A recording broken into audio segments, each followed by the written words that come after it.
Hello, everybody, and welcome to this Friday edition of the Logan Blackman Show. I hope you all have had a fantastic week up until this point. My weekend was, in regards to my sports teams, it was not the greatest weekend of all time. Let's just put it like that. But before we get into what we're going to talk about today, let's go over all the housekeeping items first. Make sure to follow the Logan Blackman Show on every single form of social media: Twitter, Instagram, Facebook, YouTube, and of course, Apple Podcasts and Spotify. You can find me on Twitter at Logan_Blackman. Instagram account's Blackman Logan. The show's Instagram account is The Logan Blackman Show 1.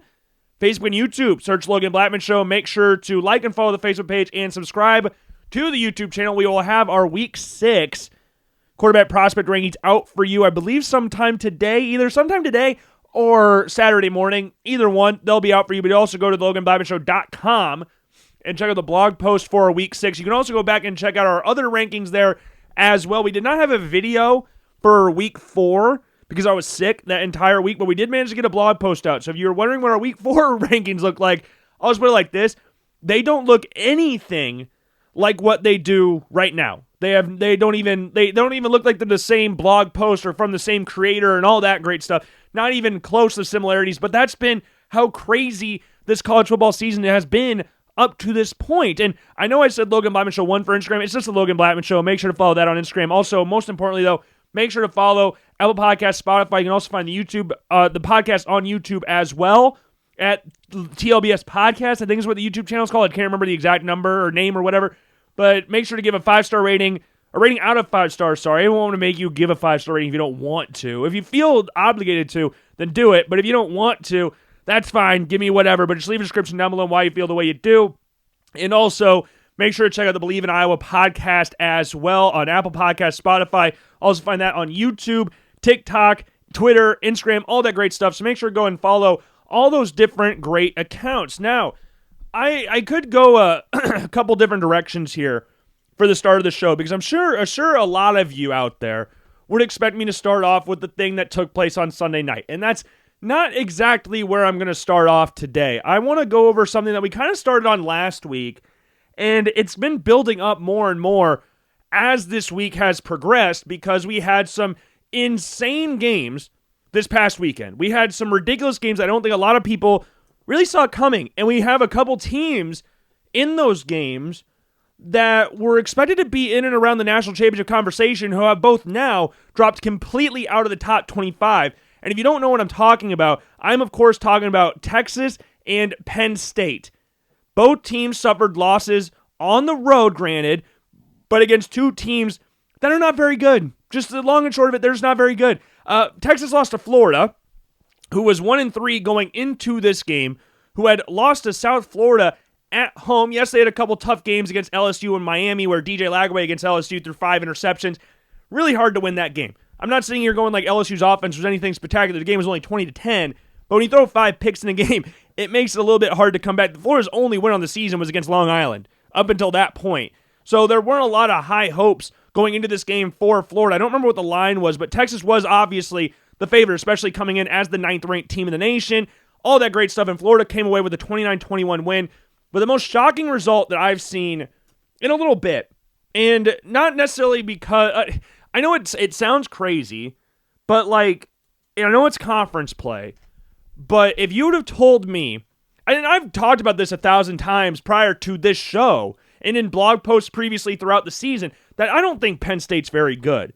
I said that on the Believe in Iowa podcast. I said it on blog posts throughout the season so far. I said it a couple weeks ago, or past couple weeks, throughout the podcast here as well, that Penn State's not very good. And even in saying that, there was not an iota of me that thought that Penn State would lose this game to UCLA this past weekend. There was not one inkling that it was going to happen. Like, Penn State doesn't blow out teams, even like the bad teams. They don't blow them out. You look at the game against UCLA, last year, when UCLA came to Happy Valley, it wasn't a blowout. I mean, it wasn't like a close game by any stretch of the imagination. UCLA wasn't trying to win the game or anything, but it wasn't like a 55-0 blowout. It wasn't anything like that either. It was a relatively competitive game that Penn State just ultimately won by double digits, but it wasn't like, I think the score was like 26-14 or something like that. I don't have the score in front of me, but I think it was something along those lines. They came over the backup quarterback as well, UCLA did. But that being said, I did not think this was going to happen. I did not think we'd see not only UCLA winning, but UCLA putting up 42 points on Penn State. Just to put this in people's brains, Penn State's defensive coordinator was the defensive coordinator for Ohio State last season when they just won the national championship and had one of the best defenses in all of college football, one of the most dominant defensive lines in college football. And I understand Penn State lost some people on the defense, namely Abdul Carter, but that's no excuse for losing to a team that had not led at any point throughout this entire season. And I didn't say win, I said led. They had not led a single time. They had not held a lead for one singular second up to this point in the season. And Penn State, the 7th-ranked team in the nation, comes to town with national championship aspirations, with a quarterback preseason was one of the top quarterbacks in the draft class, who was a perceived first-round draft pick. UCLA drags them to the Rose Bowl and beats Penn State with an interim head coach and a new offensive coordinator. And beats Penn State. UCLA's games up until this point in the season: 43-10 loss to Utah, week 1. 30-23 loss to UNLV. Unfortunate that one. Nico Iamaleava threw an interception late. Not ideal. But then a 35-10 loss to New Mexico. 43-10 to Utah. That's whatever. That was kind of expected. 35-10 to New Mexico at home. So UCLA had played 2 home games up to this point in the season against Utah and New Mexico. Those are the only 2 games they played at home up to this point before Penn State. Combined, in those games, UCLA had scored 20 points.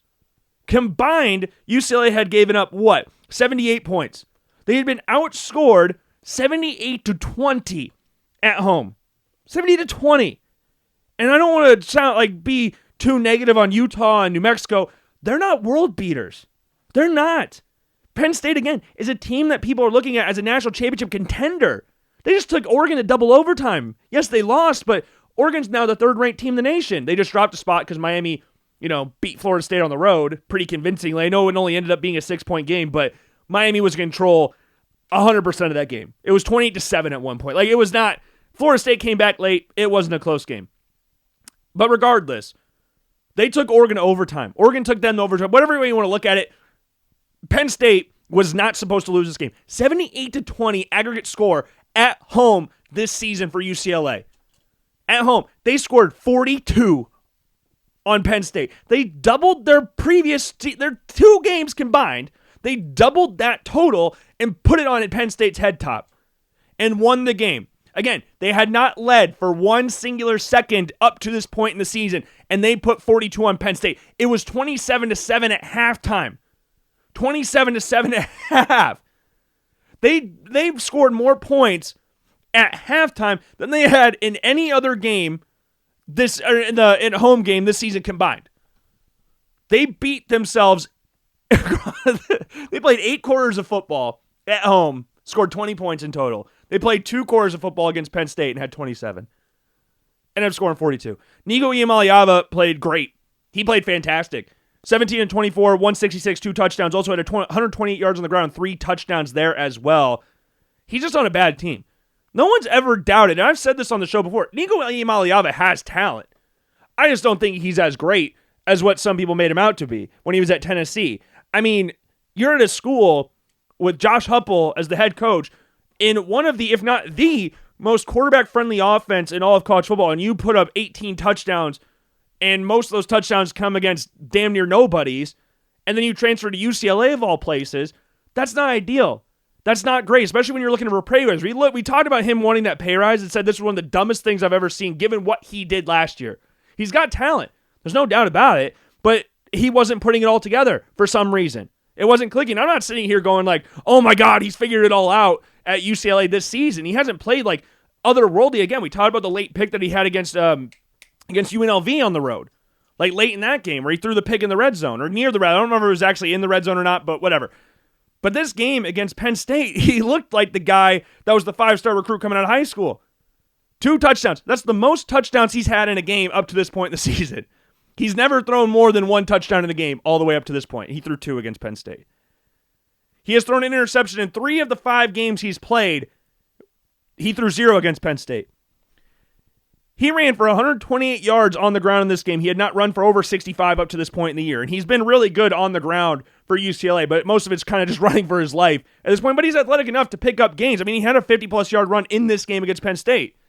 Took some sacks as well, but 3 rushing touchdowns. He had 1 up to this point in the season.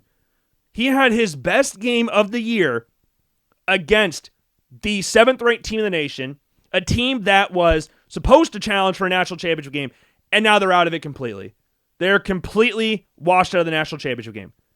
Like, there's no route back from this. I'm sorry, there's not. And same goes for Texas. And I want to talk about both teams. I know I'm kind of dogging on Penn State here a little bit, but that's mostly because I'm disappointed. I'm disappointed in Texas, but I'm more disappointed in Penn State because, anyway, what's funny, that some people out there, I wouldn't say some, most people out there, if you're on social media or on follow on ESPN or Fox Sports or anything like that, most of these draft prognosticators are sitting there going like Arch Manning is the generational talent. He's the number 1 overall pick in the draft, all that stuff. Never said that. One time. Never said that. I had him at QB3 because I still need to see more. I think he's really talented, but I need to see more. Never called him generational. 3rd place in dropping is fine because I was expecting... I wasn't expecting... No, I shouldn't say that because I did pick him to win the Heisman, I think. Now I'm saying that. But that's different. That's a little different. I wouldn't call Bryce Young generational. He won a Heisman. So it's the same thing. But you can be the 3rd-ranked quarterback in the draft class in your first year as a starter and drop out. That's fine. I'm more disappointed in Penn State because of how much faith I had in Drew Aller. And I talked about this last week, and I'll talk about it more when we get to the quarterback rankings and stuff like that. But I had so much faith in Drew Aller going into this year. I know there were some negatives around his play. Like, he's not the most athletic dude out there. He's not the most consistent out there. But when everything's linked up, he has one of the best throwing motions in college football. The ball explodes out of his hand. He's 6'5", 235, 240 pounds. Impossible to tackle in the open field as a willing runner, even though, again, he's not the greatest athlete in the world. He can pick up gains with his legs if he needs to. And I was expecting, in year 3, as the starter, not rotating, as the guaranteed full-time starter, year 3. Remember, Arch Manning has played 5 games. We'll talk about Arch Manning here in a little bit because there's a ridiculous article that's going around right now. I have to talk about that too. But Drew Aller, 3rd year as a starter, played in the college football playoff last year, has played in big games, went on the road against UCLA, and I'm not going to sit here and act like he was the reason Penn State lost this game. And for better or worse, he might have been the best player for Penn State, but that's not really saying a whole lot, given how bad of a game this was for Penn State. He still put up 37 points, but I would damn hope so. I would damn hope so you'd put up 37 points against Penn State. That's the bare minimum. 3 teams already had put up over 30 points against them. Like, that's not a difficult task to do. I would expect you to do that. But again, it's just not there. It's not. And I want it to be so bad. I want it to be. And I think Aller, when he gets going into a game, then he gets better as the game goes on. But like I brought up last week, no one wants to draft Tim Tebow again. Tim Tebow made a living in the NFL, again, not disrespecting him as a college quarterback, one of the greatest, if not the greatest college quarterback of all time. But in the NFL, he made a living off of sucking for 3 quarters. Actually, if he could go 3 and 3 3/4 quarters, and then making some miraculous play in the 4th, and then somehow Denver would win a game. Look at the game against Pittsburgh in the playoffs. That throw to Demaryius Thomas. People still talk about that throw. And then the next week against the Patriots got absolutely annihilated in that game. Tim Tebow was below dog water in the NFL, but for whatever reason, in the 4th quarter, he would turn it. I'm not putting Drew Aller on the same level as Tim Tebow as a prospect. No, I'm not doing that. But Aller played good in the 4th quarter against Oregon. He was not very good prior to the 4th quarter. Against UCLA, he made some decent throws early on in the game, but the 4th quarter came around, and that's where we see Drew Aller play his best. He's competitive. He's a competitive SOB. That's what he is, but it's just not clicking yet. And I don't know what it is because he's so damn talented. In year 3 as a starter, I'm not going to lie, and I'm not sitting here going like, oh, I'm a great quarterback or anything, but you need to be better than this in year 3. In the same system. I mean, they got a new offensive coordinator last year, but okay, you got a new offensive coordinator last year, but you're in the same system that you were last year. You were one of the favorites to win the national title game, and you're not there yet. What is taking so long? And maybe he goes on to the NFL. Maybe it's James Franklin. Maybe it's the offense that Penn State's running that's really put a leash on him and they're holding him back from what he really could be. Maybe that's the case. And that's me being optimistic here. But right now, it's not there.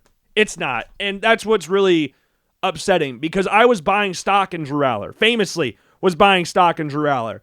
And I regret buying the stock because now I'm negative at this point. And it's so crazy. We're going to talk about it more in a little bit. But if you would have told me what the top 5 would look like prior to the season starting at week 6 and what it looks like right now, I would have called you crazy, because I would have not have guessed that these 5 names in this order would be the top 5. And the top 10 in general, like if I'm just going to give a little spoiler here real quick. If we're going to look at who's in the top 5 or who was in the top 10 rankings preseason and who wasn't. So 1, 2, so we got 2 and 3, 4. So 4 out of the 10 guys in the top 10 this week were not in the top 10 prior to the season starting. And 2 of those guys are in the top 5. That's how crazy this season has been so far. And it's not done yet. It's not. That's what's even crazier, is that we're still got more of this shit to go, which makes it exciting. But for Aller, I'm just upset. And what's annoying, because I don't like Penn State. I'm not a Penn State fan.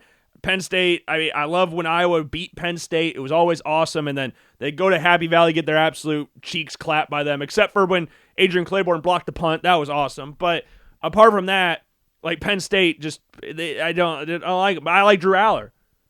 But he's making it really hard for me to defend and like Drew Aller at this point in time. And again, maybe it's a James Franklin thing. Maybe it's an offense thing. Maybe Aller's like 1,000 times better. Maybe he really is Josh Allen 2.0. But he's not showing it. And there could be some team that drafts him in the first round given traits, because I could see him in a reality where he soars up the boards in the combine and the pre-draft process, because I'm sure he's going to interview really, really well. I'm sure he's going to put up a show at the combine. So I think he'll probably be one of those guys that's an underwear riser in regards to he's going to play well at the combine. He might play well in later games. I mean, Penn State still has to play Ohio State. Maybe he goes off in that game. History tells us probably not. I don't think he was as bad as what the numbers said he was last year against Ohio State, where I think he was like 12 for 20 with a two picks or something like that. I can't remember. I don't think he was that bad. They also play Indiana as well. And they play Iowa at Iowa. And I've already talked about that. I said that last week, that I think Iowa can beat Penn State. And that was before they lost to UCLA. That was before that. And I still thought Iowa could beat Penn State. Now I'm like, Iowa should beat Penn State. I don't know. That's probably a little crazy, but that's my confidence level at this point. So there's a reality where, okay, Penn State's not going to lose Northwestern at home. That's not happening. But you go Iowa, Ohio State on the road, then Indiana. I mean, it's not crazy to say that they could lose all those games. It's not crazy to say that. And you might think I'm crazy for saying that. The Iowa game's at 6 o'clock. Like, that's a night game at Kinnick. We know what kind of demons come out at night at Kinnick Stadium. Like, again, crazier things have happened. Like, Northwestern, they'll win. So they'll get back to 4-2. But you lose to Iowa, they're going to lose to Ohio State. We know that. Just, it's in the stars. It's in the stars. Like, I can't remember what the interim head coach's name for UCLA is, but he has now as many top 10 wins as James Franklin does. He's played one top 10 team his entire coaching career. He's got the same number, and that's against Penn State. They both got one. So we know he's not going to beat Ohio State, especially with it being at the shoe. Not going to happen. And Ohio State's playing really well. Julian Sain's playing really well. Defense is playing elite, insane defense. They're not going to win that game. Indiana, Lord knows. Because your brain tells you that Penn State's going to beat Indiana because it's Penn State versus Indiana. But this is not the same Indiana that we had 5 years ago. It's not the same Indiana team. So it's hard. It's a kind of one of those situations where Indiana's better than Penn State, but it's Indiana versus Penn State. So you got to find a balance there. But just brutal. Absolute brutal loss to UCLA. And as for Texas just... I shouldn't have... But Penn State was easy to buy. Penn State was easy to buy in this offseason. They brought back a lot of people on offense. Your quarterback's in year 3. They might not have Abdul Carter, but you got Dennis Sutton along the defensive line, who's very, very good. You improved your receiver room. You brought in a defensive coordinator that just went to the national championship and won the damn thing with one of the best defenses in college football. Like, it was easy to sell me on Penn State. Texas, I shouldn't have been sold on. I really shouldn't have.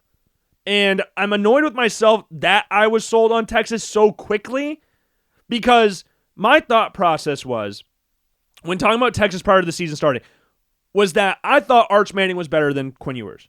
And I still think that. I never was the biggest fan of Quinn Ewers. And you can look at what Arch Manning's doing right now and go like, oh my God, how could you possibly say that? But if you watch them play, I don't think Quinn Ewers is better or was better than Arch Manning. And I remember the whole Steve Spurrier quote of like, Arch Manning was so good, why is he not playing over Quinn Ewers? Well, there's this thing called loyalty. Like, they do have that still in college football. You have a guy that you brought in, you want to, if he hasn't lost the job, then there's no reason for him to give up the job. Like Kelly Bryant and Clemson, when Trevor Lawrence came in. Trevor Lawrence was better than Kelly Bryant, but they still gave Kelly Bryant the chance to lose the job, which he did. Justin Fields went into Georgia better than Jake Fromm. Everybody knows Justin Fields is better than Jake Fromm.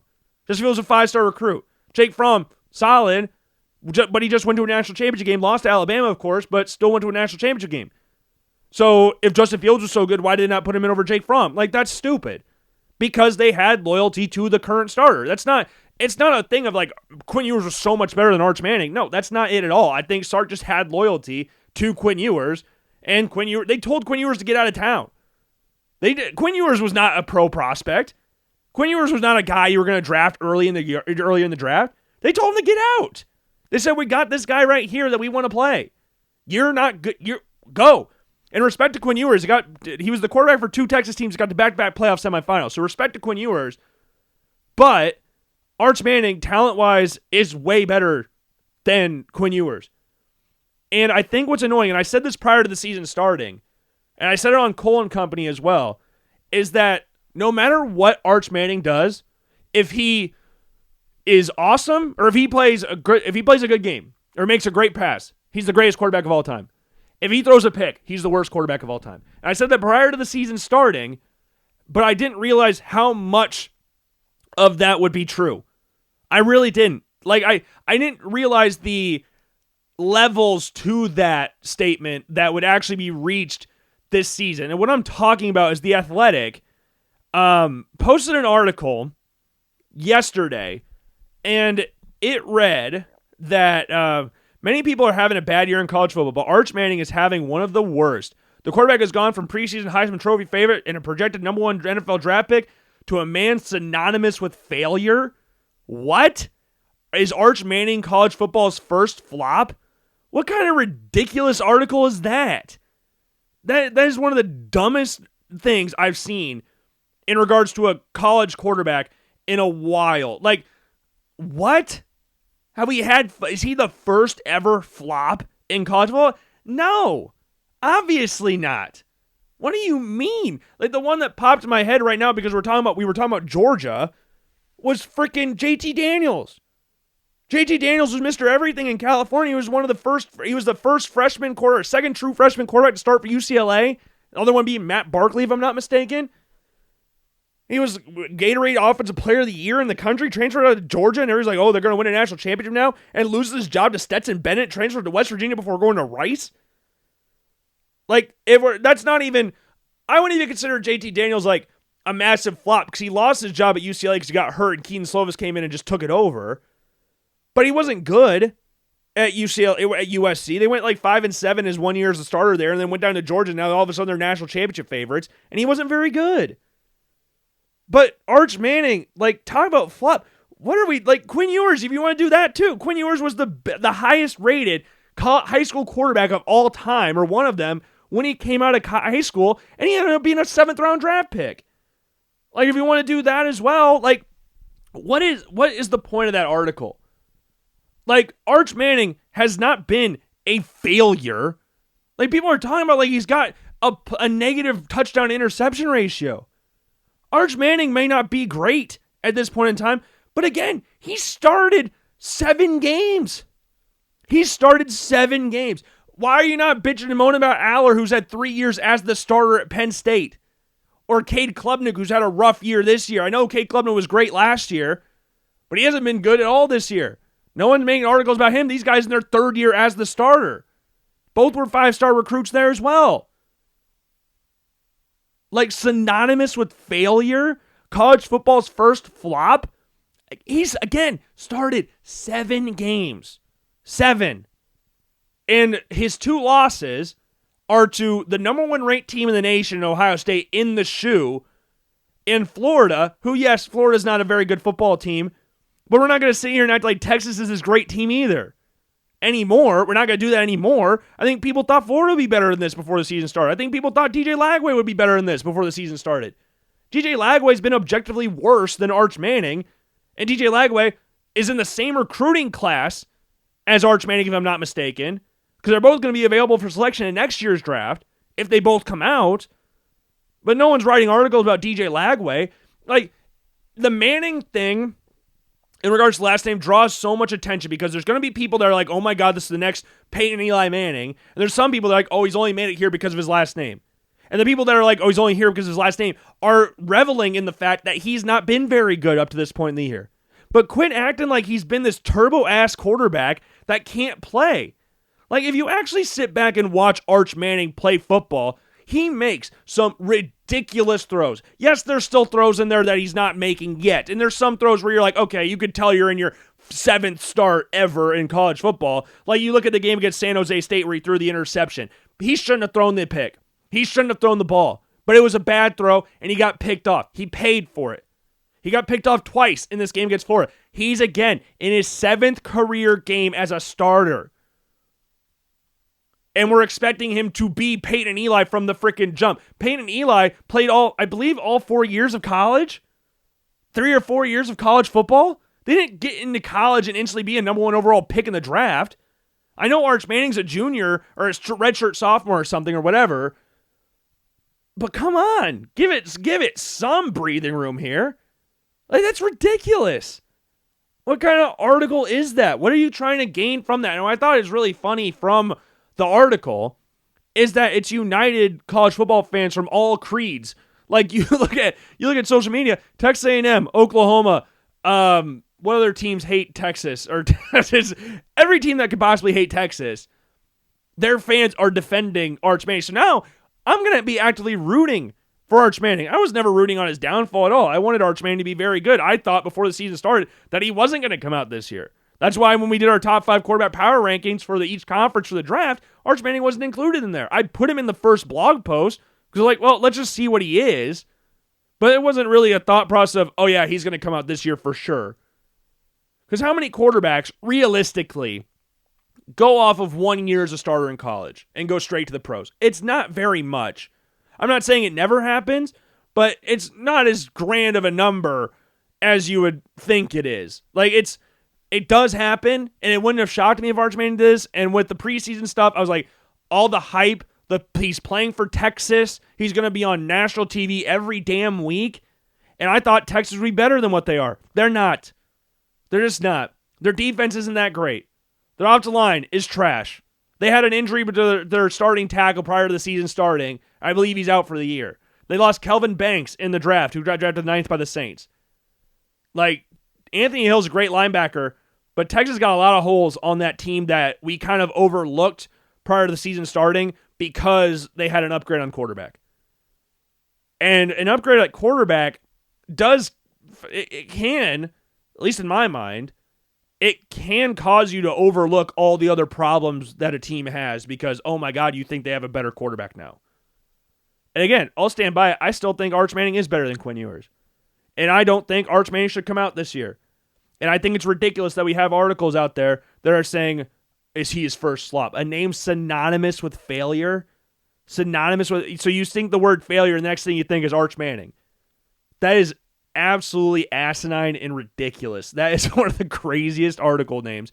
Like, I know we're in an era of clickbait and where you get paid by how many times someone clicks on your article rather than if they actually read it, so you want to get a good title and everything. But that's overselling it a little too much. That's going a little crazy. And what's funny, too, Arch Manning wasn't somebody that was feeding into the hype prior to the season starting either. Arch Manning, prior to the season starting, said, I'm not really sure how they get all these opinions because I've only played, 2 games? That's nice of them to say, but it doesn't mean anything. Talk is cheap. I got to prove it. He wasn't like going into this going like, yeah, I'm the shit. Like, he was never doing that. He was doing the exact opposite of that. Like, all things considered, he's a very easy person to root for, just as a person. But because his last name's Manning, there's going to be people that view some type of way about it. He's going to constantly be in articles. He's constantly going to be talked about. Like, I just can't get over that last bit, a man synonymous with failure. That's in the tweet that they posted. College football's first flop. I don't have any in the top of my head right now, but you could make a really easy list of big flops in college football. Guys who are, freaking Ohio State quarterback, Brown, Dustin Brown. He was a 5-star recruit coming out of high school. Didn't win the starting job right away. Then lost to the next year. Then lost to the next year. And then a transfer came in named Will Howard. So he lost there. Then he transferred to Cal. Then he's finally going to be a starter. And then a true freshman comes in and takes his job from him. So Dustin Brown, I'm completely blanking on his first. Devin Brown. Like, 5-star recruit coming out of high school. And he's never started. Maybe a game here and there, but he's never been a full-time starter at Ohio State. Because guys like C.J. Stroud, Kyle McCord, Will Howard, and the kid over at Cal, those guys are all started above him. And he transferred, and he lost the starting job there too. 5-star recruit. But we're not going to talk about him because it doesn't get clicks and stuff. But he was a 5-star recruit coming out of high school, and the amount of hype that he got didn't rival Arch Manning's or anything, but he got a good amount of hype coming out of high school and going to Ohio State. Like, that was a big deal. That was a big get. Quinn Ewers going to Ohio State was a big get. Like, there's a lot of people you could think of, and that was just off the top of my head. Like, you could go through all the different 20 rivals 24 lists and go like, oh, that's a flop right there. That's a flop. DJ Uiagalelei could be another one as well. His first start at Notre Dame, it was like, oh my God, Clemson's got another guy to replace Trevor Lawrence. I got another 5-star. And he ends up going to Oregon State and then goes down to Florida State, wins 2 games, and goes undrafted. He went from a 5-star recruit coming to high school to undrafted. Like, that, we could go so many different directions than that. But we got to, just because it's Arch Manning, we've got to talk about how he's the biggest flop of all time when that's not even close to being the truth. Like, it's ridiculous. It's absolutely ridiculous. Again, has he been good? No, he hasn't been great. He hasn't. He hasn't been a Heisman candidate. He's not going to be first overall pick in the draft. He's not. That's the facts. But he hasn't been has he been turbo ass, the worst quarterback in all time? No, not even close to that either. Like, just calm down. It's ridiculous. Calm down. 7 starts to his name. 11 touchdowns, 5 picks this year. 2 losses on the road. Swamp, one of the toughest places to play in college football. I don't care how good Florida is. It's a tough place to play. And the Horseshoe, week 1. First time in, I think they said, college football history, the number 1 and 2 teams in the nation have played each other week 1. Or top 3 teams. I can't remember if Ohio State was 3 or 2, because Penn State was 2 or 3 at that point too. I can't remember the exact rankings. But the fact that Penn State and Texas are both out of the top 25 right now, and they were 2 teams that you could have realistically predicted to win the national championship prior to the year started. Like, I can't even sit here and bash anybody who picked either one of those teams, because you want to remember what do you remember what my national championship game was? Because, you probably didn't listen to the show or couldn't hear it because the microphones weren't working. But I had Clemson and Texas. Like, Clemson ain't going into a national championship either. But hey, that's what we do. That's college football for you this year. That's college football for you. Clemson was the 4th-ranked team in the nation preseason, lost to LSU, was down 16-3 against Troy, and they got blown out by Syracuse before losing to Georgia Tech the week before. Like that. Now, I did say Georgia Tech was my dark horse ACC team. I did think that, but like college football this year has just been stupid. It's been stupid. College football does not make any sense this year, and that's fine. I love it. That's been fantastic. This year's draft class has been a mess, and you know what? I love it. It's fantastic. I absolutely adore everything that this year has done and everything this year has provided me. Like, if you look at the top 5 of college football right now, I just pulled up the AP poll, you would have guessed that the top 5 would read Ohio State, Miami, Oregon, Ole Miss, and Texas A&M. At any point in the season, people would have called you crazy. Because I don't think that people would have thought Notre Dame would have lost to Miami or Texas A&M before the season started. I don't think anybody would have thought that. I don't care if it was on the road. I don't think anybody thought Notre Dame was losing to Texas A&M or to Miami on the road. No one thought that. No one did. And Miami's second-ranked team in the nation, and they can make a really good case that they're the number one overall team in the land right now. Like, the two best teams in the country are Ohio State and Miami right now, which I think's awesome. We need a rematch of that Fiesta Bowl when the pass interference call bullshitted Miami out of a national championship game. Like, and Miami came to that game wearing all camo, like they were going to war. We need a rematch of that. We need that back up again. And Miami, realistically, I don't know if they're losing at any point the rest of the year. Here's the rest of their schedule. They just beat Florida State. Again, dominated that game, even though it was 28-22.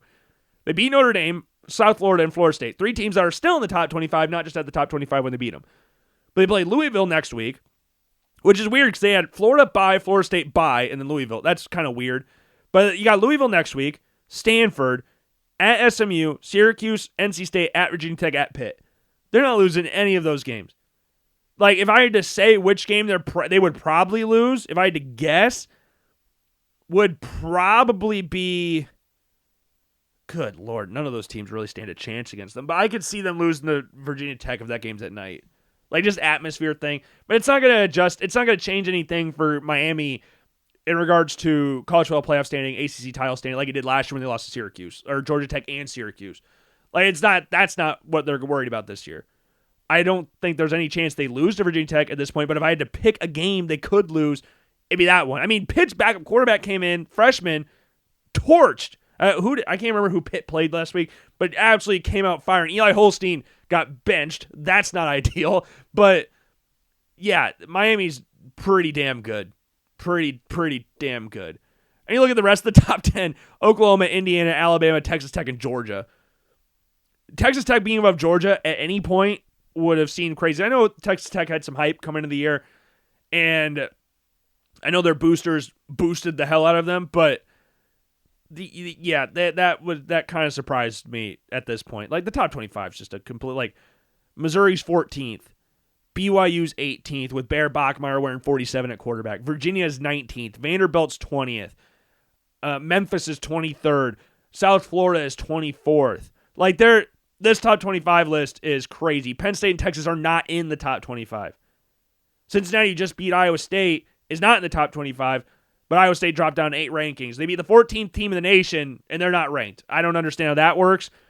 I don't understand how the voting works in general, but yeah, and that one's kind of weird to me. That one's a weird one, but I would like to say this. Let's get right into our Week 6 quarterback prospect rankings. Brought to you by nobody, because we don't have sponsors here on the Logan Blackman Show. We don't sell our souls to nobody. But yeah, this Week 6 one is kind of interesting because a lot of quarterbacks didn't play. Like, you look at there were a lot of bye weeks this week from the top quarterbacks in the draft class. Like, I'll peel back the curtain a little bit. Fernando Mendoza didn't play. Dante Moore didn't play. Lenore Sellers didn't play. Garrett Nussmeier didn't play, all because of buys. And then John Mateer didn't play because of the hand injury. He didn't play against Kent State. He was in uniform, but he didn't play. And there's something, like, conflicting things that he could be back against Texas this week. I don't know. Gonna have to wait and see. But yeah, those guys, all of them didn't play. So we have 6 quarterbacks, or 5, 6 quarterbacks did not play this past week that are in the top 10. But they can't move down because they deserved their spots. And it's kind of funny because Lenore Sellers in South Carolina play LSU this week. So they play Garrett Nussmeier. And then we have Fernando Mendoza in Indiana traveling to Eugene to take on Oregon. So that's fun. So we got a couple matchups against each other this weekend. But in Miami's got a bye week again. That's just weird. I mean, back to you. Bye, Florida State bye. It's weird. But looking at the honorable mention section first, you got Rocco Becht in there, Iowa State. Or no, we'll go with him first. I put someone else in there first, but I forgot to mention him because I kind of forgot he was in here. But Rocco Becht, 30 of 48, 314, 2 touchdowns, no picks, had 2 rushing touchdowns as well in a 38-30 loss to Cincinnati. Got blown up in the game as well. I wasn't really surprised that they lost this game. Iowa State's got a bunch of injuries right now. Cincinnati's a good team. Like, Cincinnati has their only loss is in Nebraska week 1. They lost that game by 3. Like, Cincinnati's not a bad football team. And going on the road, Iowa State's got a really tricky road schedule these next 2 weeks, you got Cincinnati at home, or on the road, sorry, and then you go out to the mountains to play Colorado with no bye week in between, no home game to reset yourself or anything. So you got back-to-back road games. Colorado's not a great team. We'll talk about Colorado here in a little bit.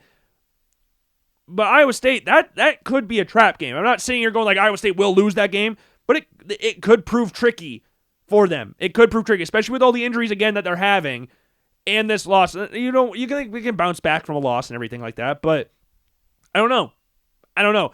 But I forgot to mention this guy at the start, Luke Altmaier. I got him in here. He had 390 yards passing, went 19 of 22, 390, 1 touchdown, no picks, 0 interceptions on the season for Luke Altmaier. 11 touchdowns, no picks, 1,573 yards passing this year as well. Also has 2 rushing touchdowns. Didn't have any in this game against Purdue, but Illinois won the game 43-27. Purdue puts up points, but their defense can't stop nobody. They can't stop love nor money. They are useless. But Purdue's offense pretty good, given the circumstances and everything. But Illinois moves on, improves after that loss to Indiana, because remember they beat USC last week, had a nice little win there at home against them. They go on the road, beat Purdue. Luke Altmaier again, 0 picks, 390 yards passing on 19 completions. It's pretty impressive. The Nico Iamaleava, we talked about him before. 17-24, 166, 2 touchdowns, no picks, 128 yards on the ground, 3 rushing touchdowns there, and a 42-37 win against Penn State. Really impressive stuff. The runs that he was picking up in that game, again, took some weird sacks, but he had some big runs. Big runs. That was the best game he's played at UCLA so far this season. It's not like we're competing with a whole lot here, but that's the best game he's played. Then Cade Klubnik. Good game against North Carolina, but at this point, who's not having a good game against North Carolina? Cade Klubnik, 22 for 24, 254, 4 touchdowns, no picks, in a 38-10 win. They said they had a documentary for North Carolina this year, but they're not releasing it anymore, I guess, because of how bad North Carolina is. And to be honest, I could have told you that it wasn't going to go very well. Like Bill Belichick, his last few years of the Patriots was not great. And you thought that him not being very good with the Patriots, that he was going to go down to college for the first time ever and do well? No, he obviously wasn't going to do good.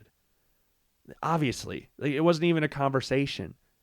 But yet, we're still having it. Like, oh my God, he's not treating the media right. Oh my God, he doesn't have a great relationship with the players' parents. No shit. It's Bill Belichick. Who did you expect? Who did you think you were getting? There's no way any realistic North Carolina fan thought that team was going to be any good this year. There's no way. There's absolutely no way. And Clemson just absolutely had their way again. Cade Klubnik, 2 incompletions on the day.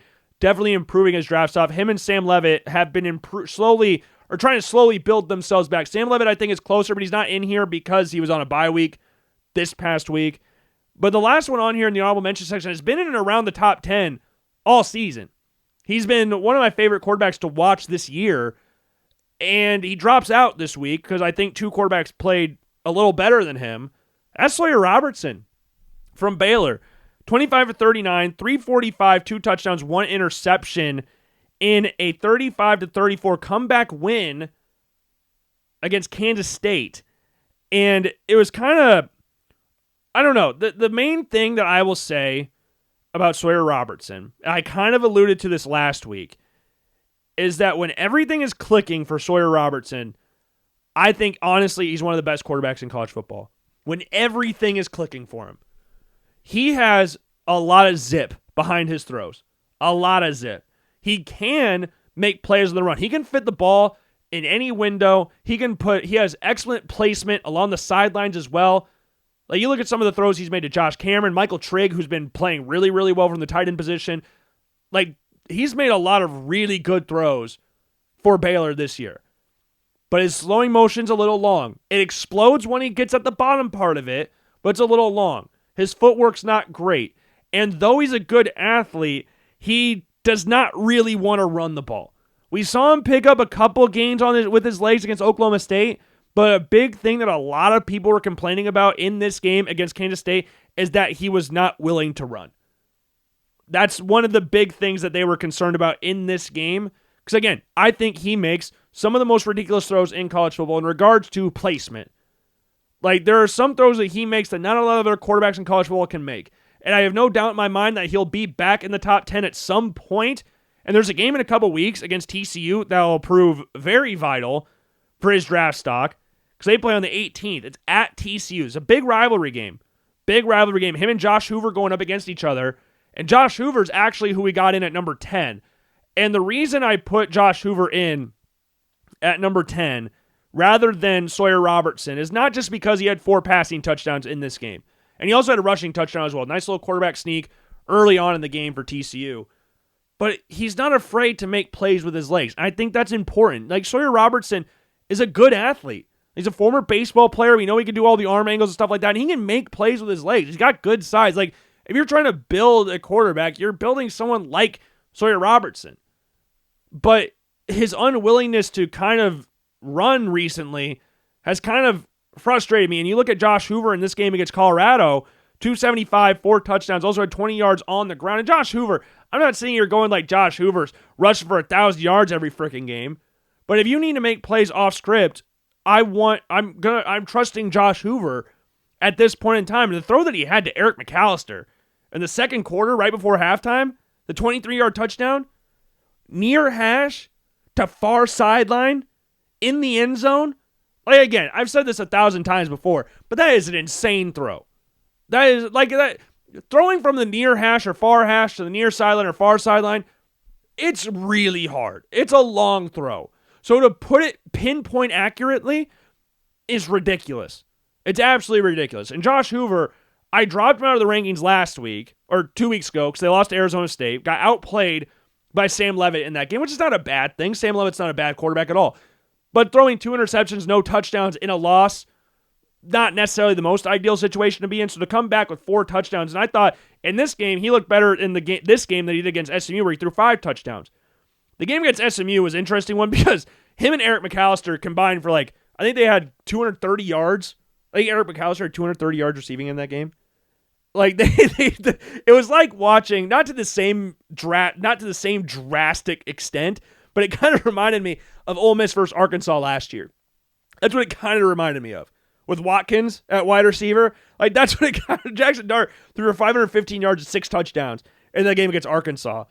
And I said last year, and I'll continue to say it, was probably the easiest 515 yards I've ever seen in my life. That's not a bad thing. That's not a bad thing. It's just funny to look at games like that. And you're like, oh my God, he put up so many yards. And you watch the game back and you're like, wow, everybody was open. And Josh Hoover still needed to make some big throws. His completion percentage was not like the most ideal situation to be, but I'm not talking about that through the vision of accuracy. I'm just talking about completion percentage, pass caught, pass thrown, whatever.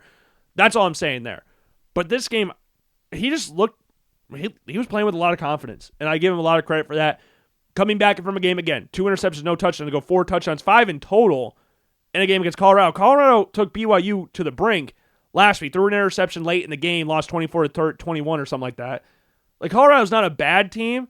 They're not like a world-beating team or anything like that, but they're not a bad team by any stretch of the imagination either. But I really liked what I saw from Josh Hoover. He's not afraid to push the ball down the field. He's not afraid to throw the ball in the middle of the field, which I think is a very important trait for quarterbacks. You're not being afraid to throw the ball in the middle. Like, you look early in the game, McAllister, which we could talk about him and McAllister 1,000 times. But McAllister coming across the middle of the field, 3rd down, and he just snipes it to McAllister. Throws it off the linebacker's inside shoulder, puts it right on McAllister's body so he doesn't get his head taken off by the safety, or the safety can't make a play on the football. Like, those are kind of throws that you make. And you look at the throw that he had to Manjack as well in the second quarter. Like, if you just watch the throw, you go like, oh, that's a low throw. But look at where Manjack is, look at where the defender is, and you go, that's a great throw from Hoover. You look at that throw and go, and this is one thing that coaches always used to say in college. I don't know if anybody else heard this. Is a pretty crazy quote, but let your playmakers make plays. Let your playmakers make plays. You are the quarterback.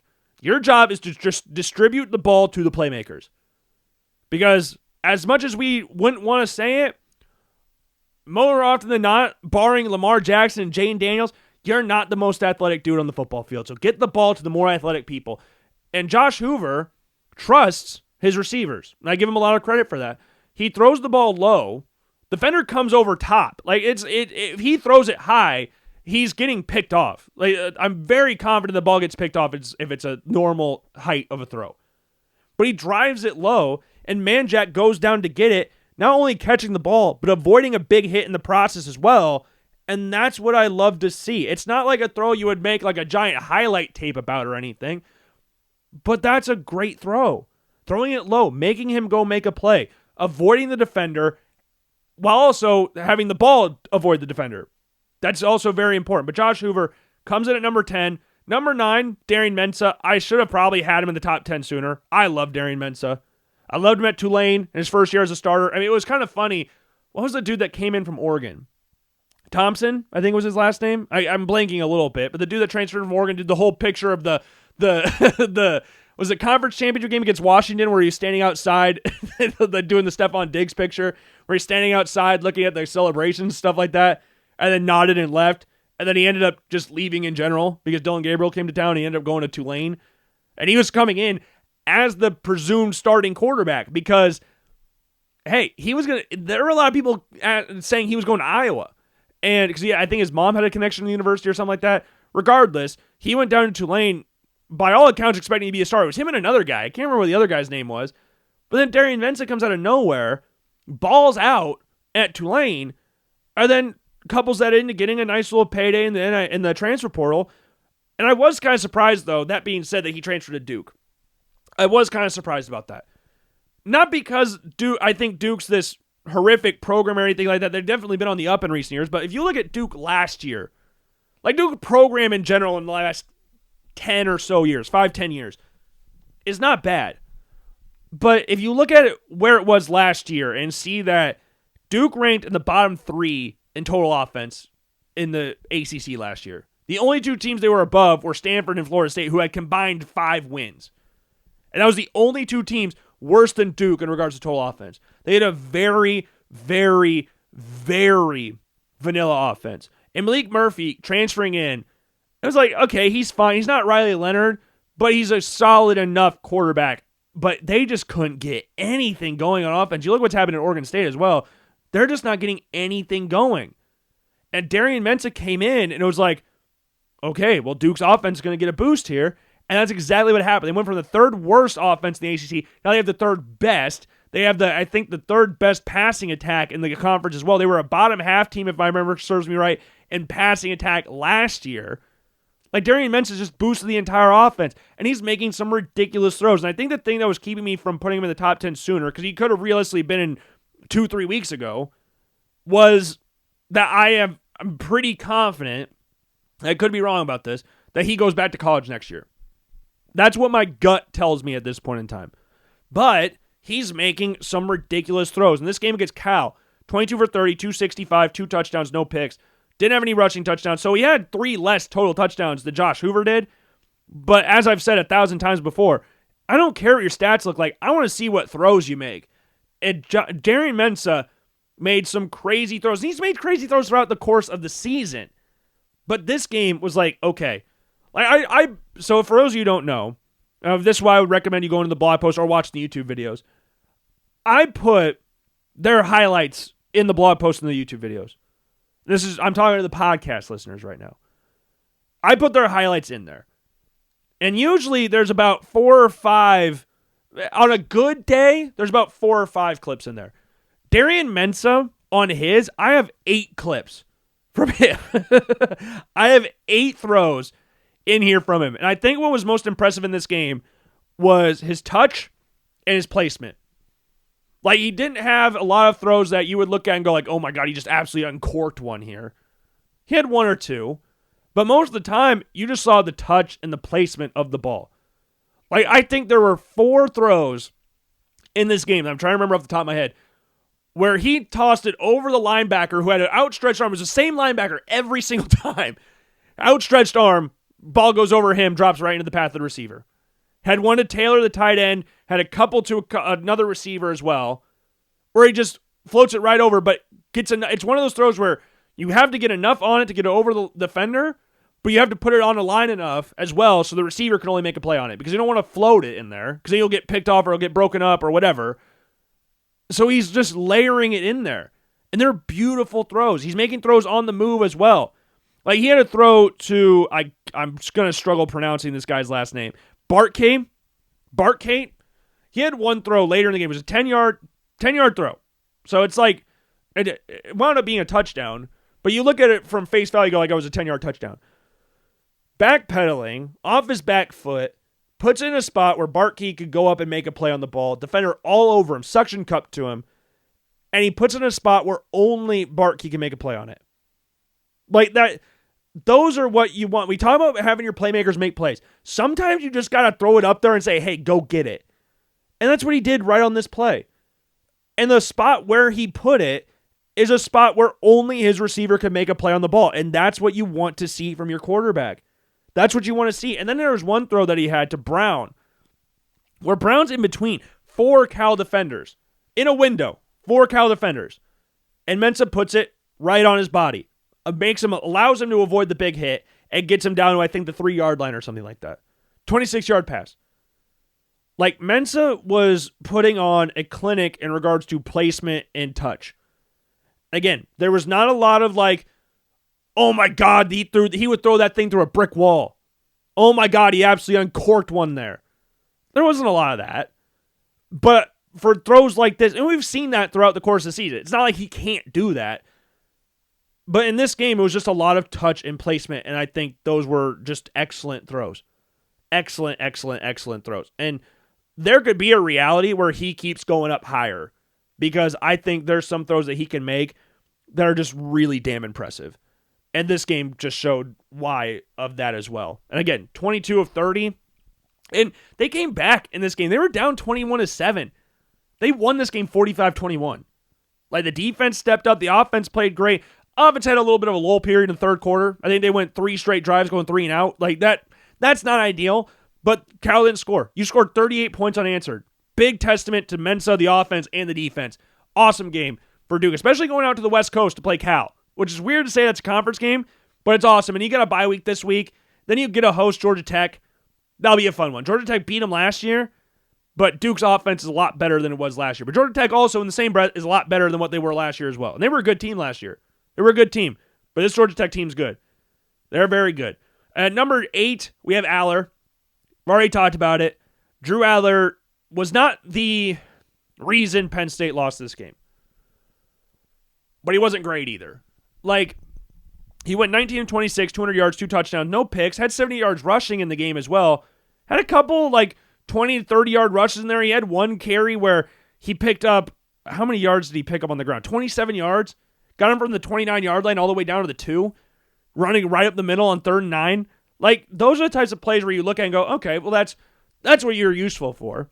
Just the big body quarterback. Again, he's not like, I know size comparison-wise and arm talent, people are going to go like, that's Josh Allen.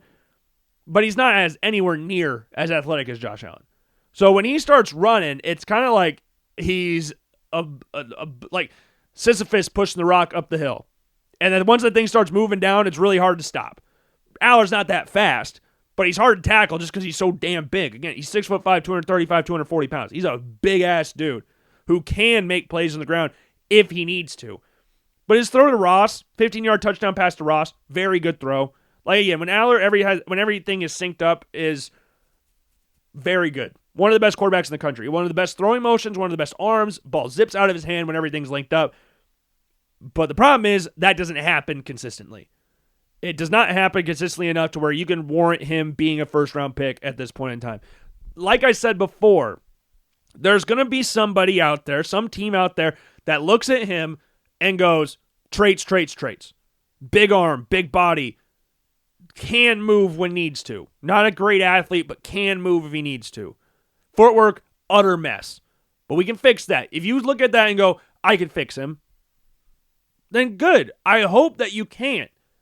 If you draft Drew Aller, I want you to be a team that is confident in your coaching staff and leadership council and have a quarterback in there in place that can teach him the ropes, that can ease him into it. I don't need to see him go out there week 1 in the NFL as a starter. I don't need to see that. But in 3rd year as a starter, and you were still talking about your consistency and why have we not seen XYZ develop more, that's concerning. And maybe he's one of those guys that we've talked about that can make that jump to the NFL, and that's where they actually start developing. Maybe that's where he develops. Maybe it's not at Penn State. Maybe the NFL is where we see him. And I said this last week. Josh Allen's not this. That's not normal. So I hope that in the same breath that I talked about earlier, we're going about how if you draft Drew Aller, I hope you have a good leadership program or whatever in place, good coaching staff, good quarterback there to be a bridge guy. If you have that and trust everything there in your development team, then go ahead and do it. Because if he does develop, he'll be a very good quarterback. But if he doesn't, he's going to be very frustrating. And don't draft him thinking he's Josh Allen. Don't. Because again, that's not normal. Josh Allen is not normal. Josh Allen is not the standard. Josh Allen is an anomaly. There's been no quarterbacks that have come in that raw and have turned out to be as great as Josh Allen is ever in the history of football. It's never happened. Colts tried it with Anthony Richardson, 4th overall. Did not happen. Daniel Jones is not losing that job at any point in the near future. Titans might have thought something similar with Will Levis in the 2nd round. They drafted Cam Ward 2 years later. And Will Levis and Brian Callahan seemingly hate each other. That's not normal. So do not draft him thinking you're getting Josh Allen. But right now he comes in at number 8. Maybe he can improve. They're playing Northwestern this weekend. That could be a game he improves his draft stock on. But right now he comes in at 8. Number 7, Carson Beck. Moves up a spot. 4 touchdowns, 20 of 27, 241, 4 touchdowns, 0 picks against Florida State on the road. Awesome stuff. Awesome stuff. And the thing is that about Carson Beck that I think has impressed me the most, and it's not even really close, is his ability to wash plays now and wash games. Because prior to this year, he wasn't somebody that would wash it. Carson Beck is a very confidence-based quarterback. And what I mean by that is, if he's playing good, then he's going to keep playing good. But the second things go bad, his head would drop, and then all the turnovers, all the mistakes kind of follow it. So last week, or 2 weeks ago, because they had a bye week, 2 weeks ago, they played Florida.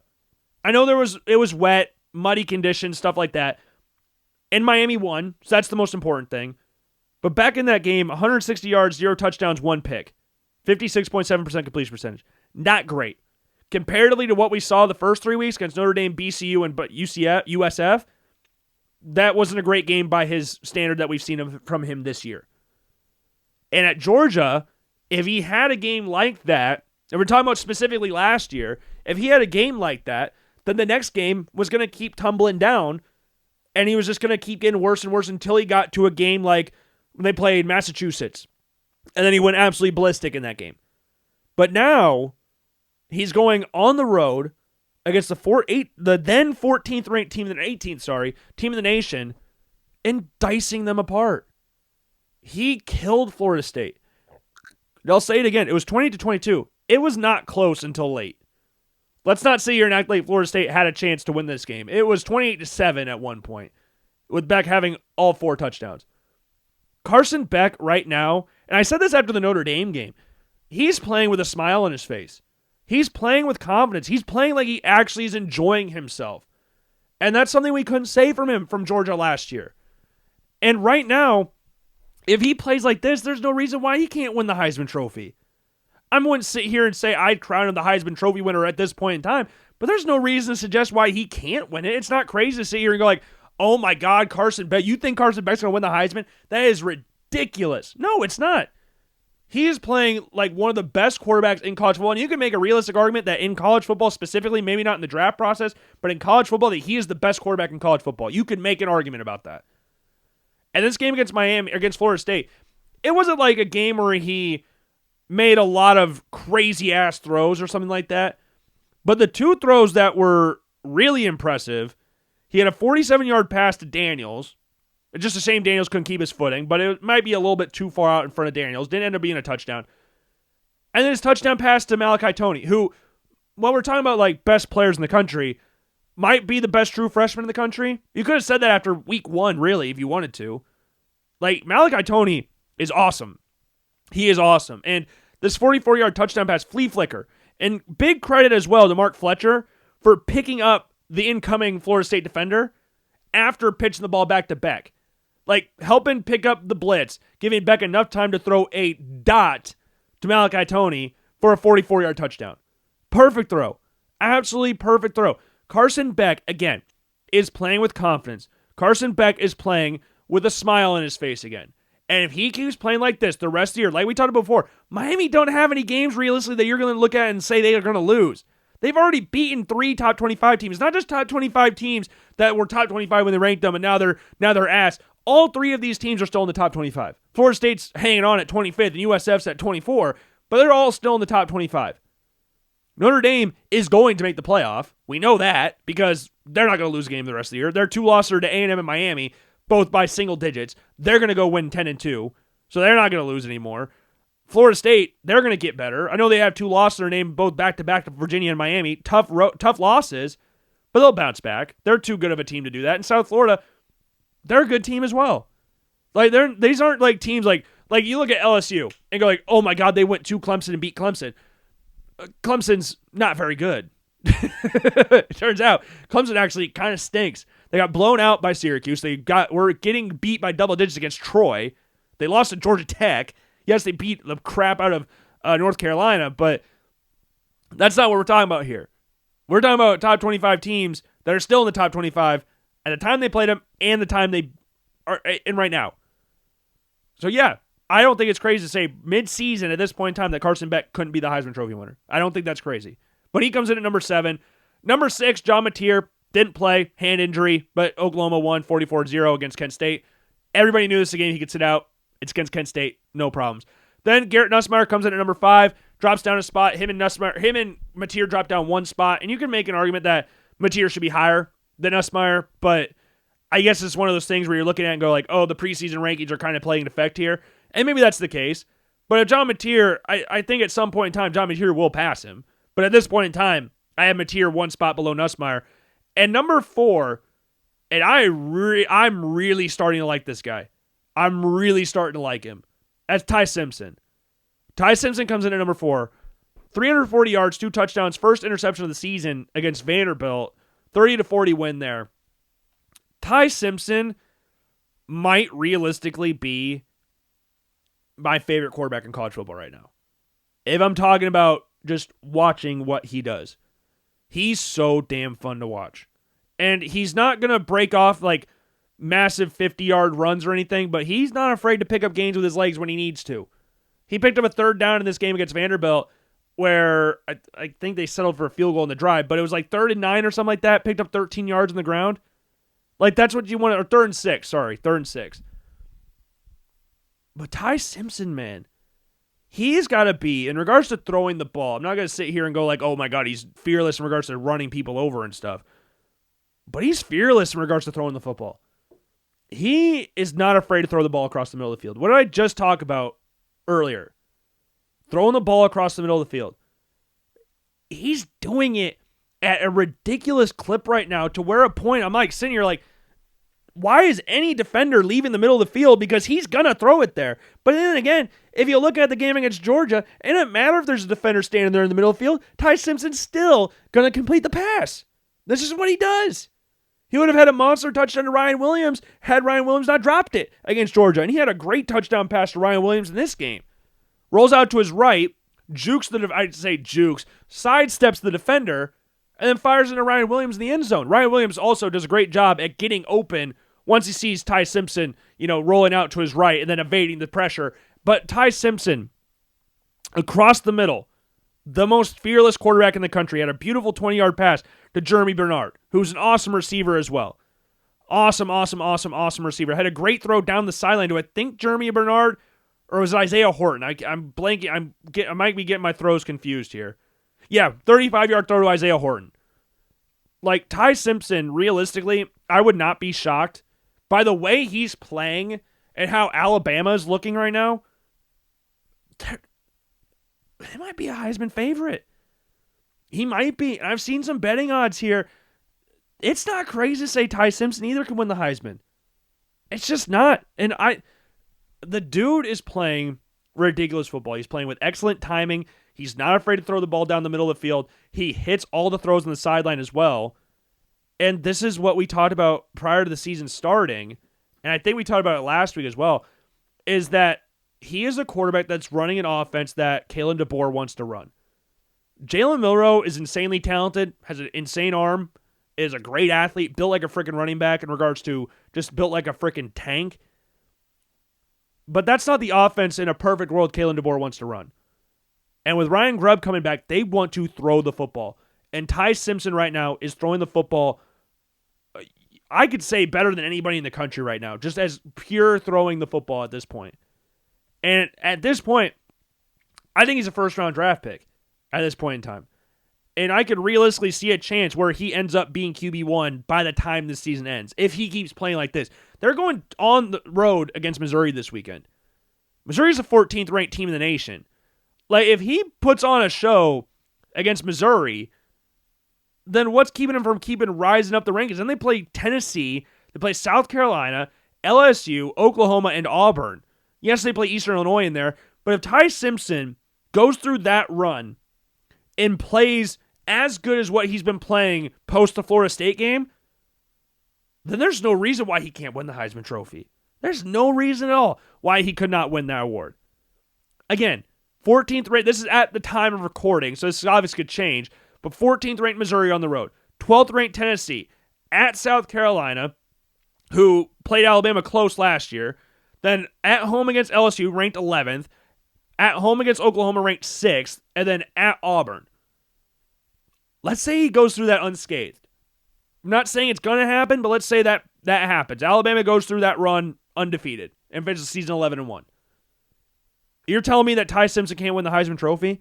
I know he's not the flashiest name, Ty Simpson, who's been sitting on the bench. Like, well, if Steve Spurrier, if Ty Simpson was so good, why'd they play Jalen Milroe over him? Like, that's what I was talking about earlier, about, like, we don't need to be doing that. I know people have been reposting that for Arch and everything, but why was Ty Simpson not playing if he was this good? We have to ask the question. But yeah, fourth overall quarterback in this rankings could definitely be higher as the season goes on. And the top three, they didn't play. Lenore Sellers on a bye, Dante Moore on a bye, Fernando Mendoza on a bye. But again, Fernando Mendoza versus Dante Moore, Oregon versus Indiana, that'll be fun. South Carolina, Lenore Sellers at LSU and Garrett Nussmeier, that'll be fun. I'm really excited. This week's got some good matchups. It's got some really good matchups. Then we got Alabama going to Missouri. We got Oklahoma, Texas this week. Penn State, Northwestern. Duke's on a bye. They got Georgia Tech next week. And then TCU, they're at Kansas State this coming weekend. So there's some fun games this weekend, and yeah, some good quarterback play. I know it's not the guys that you might have thought prior to the season starting, because there's no Arch Mannings, there's no Klubniks, Levitts, all those guys. They're not in there. But the guys that are at the top of this rankings in regards to Mendoza, Moore, Sellers, and Simpson, those four guys are all very justified at being up there. They might not be your guys that you thought, or even my guys that I thought, but they're damn good. They're very damn good. And I'm excited to see how they look as the season progresses. And while we're on the topic of quarterback play, I do want to talk about Iowa. Iowa plays Wisconsin this coming weekend. And Mark Gronowski is questionable. The thing is, though, he was listed as the starter on the depth chart. But Kirk did say that any of Gronowski, Hank Brown, and Hecklinski could all play this weekend against Wisconsin. And to be 100% honest here and 100% transparent here, I'm caught in two minds with this. Because yes, is Wisconsin good? No. They are very bad. Wisconsin is not a good football team by any stretch of the imagination. And I know they've played Alabama and Michigan in there. They're not a good football team. They're not. In Iowa, they blew the brakes out of them last year. They really shouldn't have any problems with them this time around, even though it's at Wisconsin. I know Camp Randall's a tough place to play. I know it's a rivalry game, tough place to play, but Iowa should realistically beat the crap out of them, given how the offense has looked and how the defense has been playing recently. So that's the game itself. So with that, I would not be upset. With my mindset of Iowa should beat the crap out of Wisconsin, I think Iowa should be able to beat the crap out of Wisconsin, regardless if it's Hecklinski, Brown, or Gronowski at quarterback. If Gronowski is not 100%, we don't need to risk him against Wisconsin with Penn State coming next week. Like, that's what my mindset is. But if he's ready to go, then play him because it's a rivalry game. And I want the Heartland Trophy. They've already lost one trophy game this year at Iowa State. I want one back. The Harlan Trophy has got a nice little perch in Iowa City right now. I would like to keep that thing there. So if Gronowski's healthy to play, I want him to play because I want to beat Wisconsin by more. I hate Wisconsin. My second ever football game ever in my life was Iowa-Wisconsin. And Iowa lost, which was annoying. And it sucked. It made me sad. My first Iowa game ever was against Michigan in 2004. So, like, it's so crazy to think about that, though, about how long ago that was. That was 21 years ago. That's so gross. I don't like that anymore. I don't like that. I don't like that at all. But if Gronowski's healthy enough to play him. If he's not, or if he's even like you have a smidge of a doubt that he's not healthy, don't play him. Because I think, again, Iowa's good enough to beat Wisconsin regardless. I think they're better with Gronowski, obviously, but they should be good enough regardless to beat them. And as for Iowa State this weekend, we already kind of talked about it with the Colorado game. Iowa State's a 2.5-point favorite. That's a lower favorite than Iowa is against Wisconsin. And Iowa State's top 25 team in Colorado is 2-4 and 0-3 in Big 12 play. And the thing is, I don't think that's a crazy spread because of the road trip. It looks so simple when you're just thinking about it at face value. You're like, oh my God, Iowa State should beat Colorado because Iowa State's 5-1 and Colorado's 2-4. Iowa State's way better than Colorado. But going from a road game against Cincinnati with all the injuries that you've been having, going to the mountains to take on Colorado, that's a lot easier said than done, regardless of how good Colorado is on paper. That's a tough game. And they have a history in recent years of struggling against mobile quarterbacks, which Caden Salter is. Caden Salter has been, I would say good up to this point in the year. I mean, nothing great. I wouldn't say he's bad. I know he lost his starting job for a little bit, but got it back. He's been fine. I guess not good. He's been fine. And he's mobile. That could cause Iowa State some problems. Famously, Iowa State plays a 3-3-5 defense, which opens you up to the pass game, and your two best defensive backs are out. Jontez Williams and Jeremiah Cooper, out. So how you go adjust to that in the mountains on the road, I predicted this game to Iowa State to lose prior to the season starting. Now, I didn't think they'd lose to Cincinnati, but I did think they'd have one loss going into this game. I just thought it'd be the Kansas State. But Kansas State's not as good as what I thought they'd be. They're actually pretty bad. They're 2-4 and play TCU. And TCU is a 1.5-point favorite because Kansas State is playing better right now. Probably should have beaten Baylor last week, but they're playing better, which is all you really want. But the Big 12's just, the Big 12's a cluster. I think that's the best way to describe it because the Big 12 is, you wouldn't look at any of these teams in the Big 12 and say they could realistically challenge for a national title game. But they're all good. Like Iowa State, TCU, Texas Tech, BYU, Arizona State, Baylor. Those are good football teams. But again, you're not picking Utah even. But you're not picking them to be national champions or national title contenders or anything like that. You're like, wow, you guys got a lot of very good football teams here. That's it. There's no great team here. And you look at the quarterbacks too. Like, who the best? There's so many good quarterbacks in the Big 12. Hoover, Becht, Levitt, Robertson. You can even throw like Connor Wegman in there. Devin Dampier at Utah. Bear Bachmeier. Barron Morton from Texas Tech. Like, there's some good Noah Fafita at Arizona. There's good quarterbacks. And the Brendan Sorsby. All those guys are good quarterbacks. But which one would you say is the best one? I would go one of either Hoover, Robertson, Levitt, or Becht. One of those four. But you could order those guys however you wanted. And to be honest, I'd probably be perfectly fine with it. I'd probably be fine with it because you got Sorsby, 12 touchdowns, 1 pick on the year. Cincinnati just beat Iowa State. Barron Morton, 12 touchdowns, 3 picks to his name. Nova Fida, Arizona 4-1. Nova Fida, 13 touchdowns, 3 picks to his name. Robertson leads the nation in passing yards and passing touchdowns. Craziness. Absolute craziness the Big 12 is. It just doesn't make any sense how a conference can be built like that. It does. Where every team is good, but no one's great. It just does. It's a weird ass conference. Absolutely weird ass conference. But man, oh man. Man, oh man. And while we're talking about Colorado, I guess I could really quick touch on this. Joe Flacco just got traded to the Cincinnati Bengals. But instead of Dylan Gabriel getting announced as he's the guaranteed starter in Cleveland, you want to know what every single news outlet is tweeting out? Shedeur Sanders now QB2. Oh my God. Shedeur Sanders now QB2. Oh my goodness. Shedeur Sanders now QB2. Did you guys know that? Shedeur Sanders, QB2 in Cleveland? That's so crazy. Who cares? He's not the starter. I don't care at this point. Like, Arch Manning, Shedeur Sanders. I'm getting really tired of hearing about him every freaking week. Shedeur Sanders is the backup quarterback to the Cleveland Browns. Congratulations. Dillon Gabriel looked pretty decent against the Vikings. I'm not going to sit here and go like, oh my God, he was world beater or anything. But he looked decent. And they drafted him again. I got to keep saying this because I think people sometimes forget about this. Like, oh my God, my opinion is that Shedeur Sanders is better than Dillon Gabriel. I agree with you. But the thing is that Browns don't care what our opinion is because they drafted Dillon Gabriel 2 rounds before Shedeur Sanders. There's not a lot of willingness to make a move there. They drafted him day 2 in the NFL draft. They waited till midway through day 3 to draft Shedeur Sanders. It does not matter what you or I think about who's better between Sanders and Gabriel. It does not matter. And I talked about this last week, is that I think people, again, kind of got lost in the sauce that thought Shedeur Sanders was his elite prospect. And he was never that. He was the second best quarterback in a bad quarterback draft class. That was it. He was not some Baker Mayfield, Joe Burrow level prospect. He was not that. He was a good quarterback in college. He wasn't the most accurate. Those completion percentages, oh my God, he completion percentage. They threw a bunch of bubble screens. I said this last week, and I still stand by it. I think Dillon Gabriel is more accurate than Shedeur Sanders. I think naturally more accurate than him.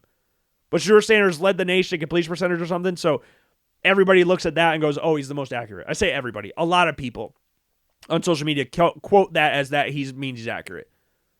It means he's completing passes. It doesn't tell me where the pass was or how long of a pass it was or where it was placed or if the receiver dropped it or if it was just a terrible throw or if it was a great catch by the receiver or an elite throw, they fit through a tight window. It doesn't tell me any of that.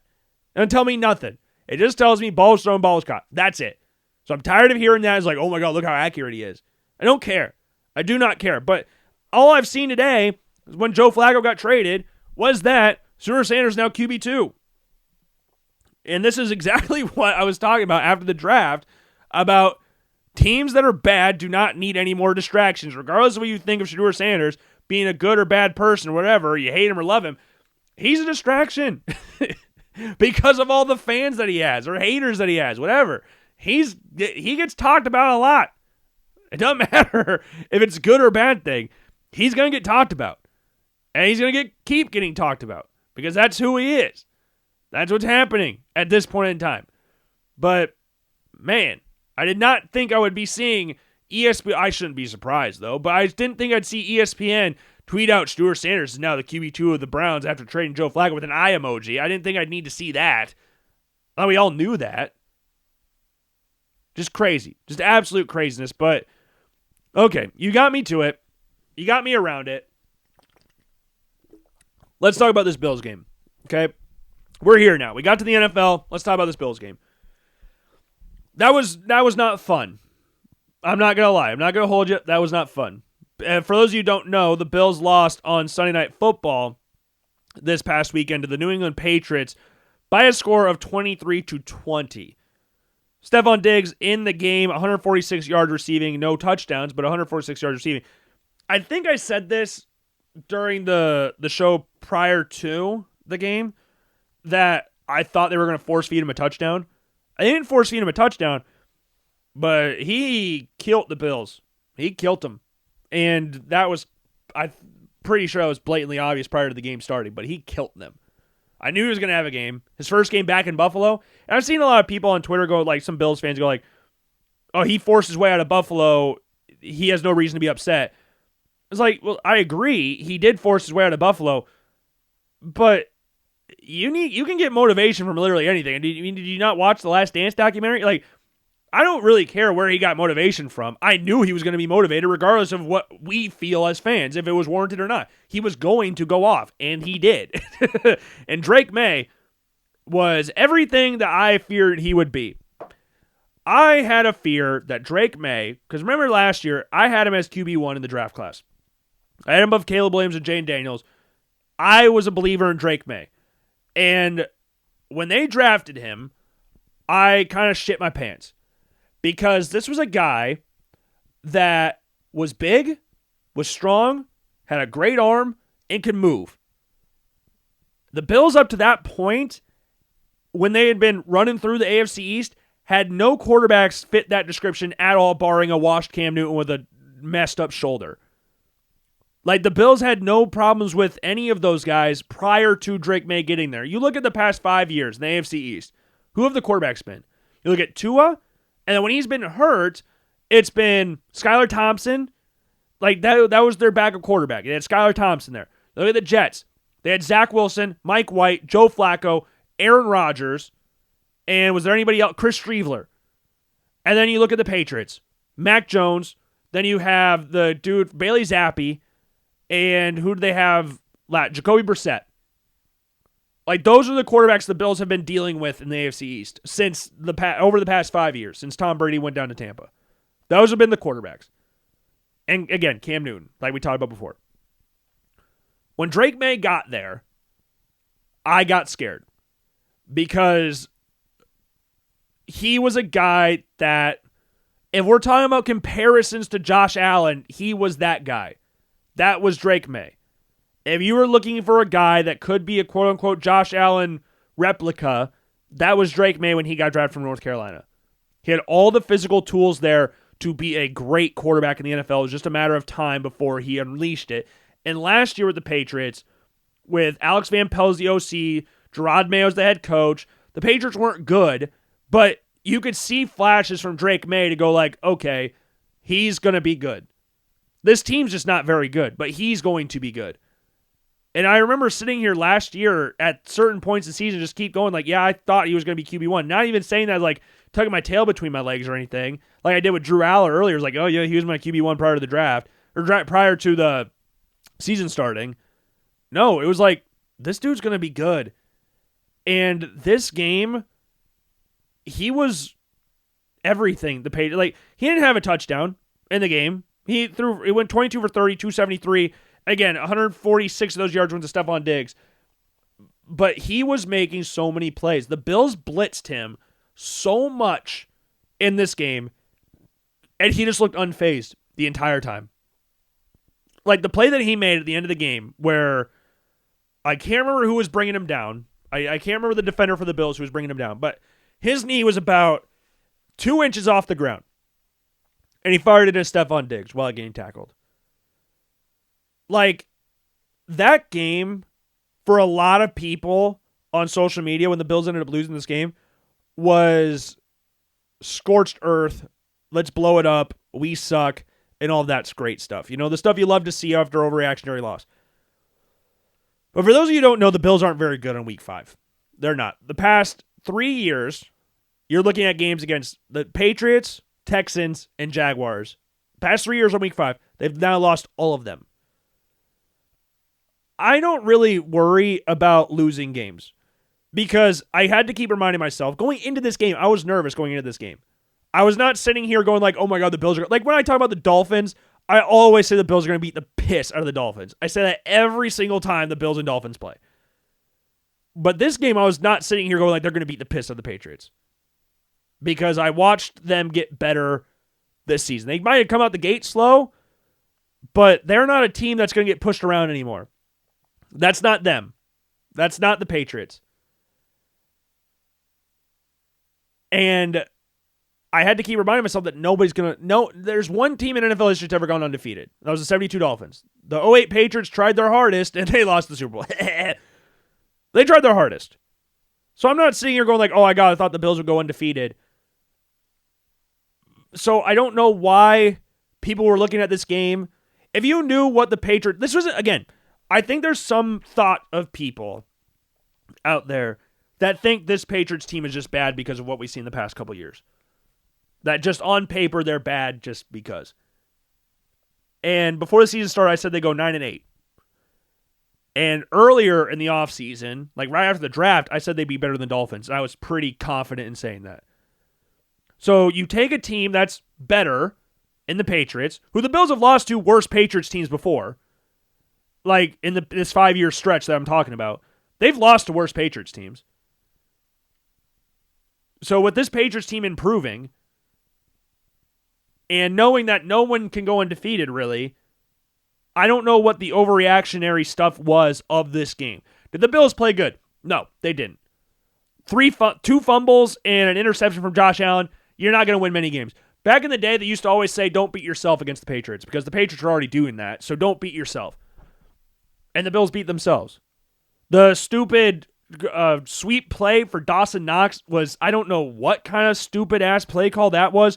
Throw that shit away. Never run that play again. And then Keon Coleman fumbled in the opposite red zone. Josh Allen threw an interception in the red zone, which I don't even think that was that bad of a throw. I just think it was a good play by the defender. I don't think Josh Allen played bad by any stretch of the imagination. Obviously, if you look at the numbers, they're very similar to Drake May's. He had 20 less passing yards with same number of completions, with 2 more touchdowns. Also led the Bills in rushing yards. Like, I think right now, if I'm being 100% honest right now, I think Josh Allen's forcing it a little bit. I think he's getting frustrated. There's a lack of separation these receivers are getting, and I think the play calling has been rough up to this point in the year. And you look at some of the throws he was made, like Dawson Knox Dalton Kincaid had a great game this time around. Khalil Shakir will always pick up yards in the screen game. He'll always pick up yards. But outside of those two, no one did any. Like they had the whole mantra of everybody eats thing. It's like, well, yeah, everybody's getting the ball, but who's actually eating with this? If the Bills need to turn to somebody, who are they turning to? And the Bills overall, I think Josh Allen is good enough to not need like a bona fide superstar at wide receiver. Obviously, I mean, he won an MVP last year without one. And their receiving core on paper is probably better than what it was last year. I mean, Amari Cooper, when he came over, is he really better than this version of Josh Palmer? I'm not really sure when he came over. Keon Coleman, you would like to think is better. Khalil Shakir, I would like to think is better. Dalton Kincaid's better than what he was last year. So I would say on paper, it's better than what it was last year. But the lack of separation is maddening. And you saw the game against the Saints. Like, Josh Allen threw a touchdown in that game and just screamed after he scored. Like, there was no, like, celebration. It was just pissed because it finally happened. He's like, God damn, this is annoying. Joe Brady, for as much as I love Joe Brady, I don't think he's been a very good play caller this year. I think the best the Bills have looked is when they let Josh Allen go, i.e. the end of the game against the Ravens, sorry.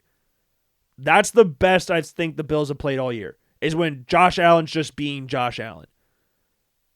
And I don't know. The offense, I'm not really worried about the offense in regards to, like, I've seen people talk about, it's boring or whatever. They've scored 30 points in 4 out of their first 5 games up to this point in the year. Like, it's not boring. It's effective. I don't know if I would go all the way to say it's boring, though. Like, you watch the Patriots for how many years? Like, they were doing the same things. Like, their too high safety thing, that's killing any, like, aggressiveness down the field. It's very hard to beat a too high safety look going deep down the field. You're not going to beat it very often. Like, look at the numbers over, like, to go back 10 years or something like that and compare the numbers at this point in that season versus now, you're just not going to have the same level of numbers that you had at that point in time. Two high safeties killed that. And I'm not saying that, oh my God, we need to ban two high safety. I remember that being an ESPN talking point during the summer. It's ridiculous. But it's hurting for fun, quote unquote, fun offenses.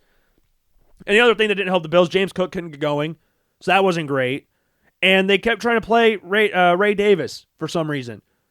I know they were talking about in the broadcast. They were like, oh, the Bills need to spare James Cook. The Bills need to spare James Cook. They need to give him some breathers and stuff like that. James Cook in this game ran the least amount of times in a game so far this season other than week 1 against the Ravens. He ran the ball 15 times in this game. He ran the ball 13 times against the Ravens. Like, Ray Davis, if you're... Okay, let's go like this. I'm fine with them spotting James Cook. I'm fine with him giving him a breather. I'm done with the Ray Davis thing. He provides nothing to the offense. And there were some idiots prior to the season starting that said, oh, James Cook can leave because we have Ray Davis. That was one of the dumbest takes he could have had this offseason. Because even before this year, where James Cook was AFC Offensive Player of the Month, he was the second most important player on this offense after Josh Allen. Like, you could see that all of last year. In regards to what he can provide in every single facet of this offense, He's the second best player on this offense. And he's more than proved that this year. Ray Davis is nowhere close to James Cook. Not even close. Ty Johnson, I thought he looked good. When he came in, he got a couple big runs in there, caught a couple passes. Like, I'm fine with didn't catch any passes, but ran the ball well in this game. And he gives them that threat as a receiver as well. Like, if you're going to spot James Cook, put Ty Johnson in. I don't want to see Ray Davis on the field. Why he was in the red zone, I have no clue. That doesn't make any sense whatsoever. And the ways they pull James Cook randomly is annoying. It is really annoying to me. But overall, the Bills' offense in this game wasn't great. And there are frustrating moments where I don't think these plays are really working as well as what they probably should, as what they did last year. Receivers aren't separating, so it's making it a little bit more difficult to get the ball in there, so Josh is forcing it. And last week he threw an interception against the Saints. That was just a great play by the defender. This week, I think, again, you could kind of just go great play by the defender. Great throw? No. But I wouldn't say you're going to say it was a bad throw either. But the offense just wasn't great. Defensively, the Bills, I said this before the season started, the defense scared me. It did. But then now they got all these injuries, and now it's scaring me even more because they can't tackle. And I love Trey White. Back in his prime, was one of the best cornerbacks in football.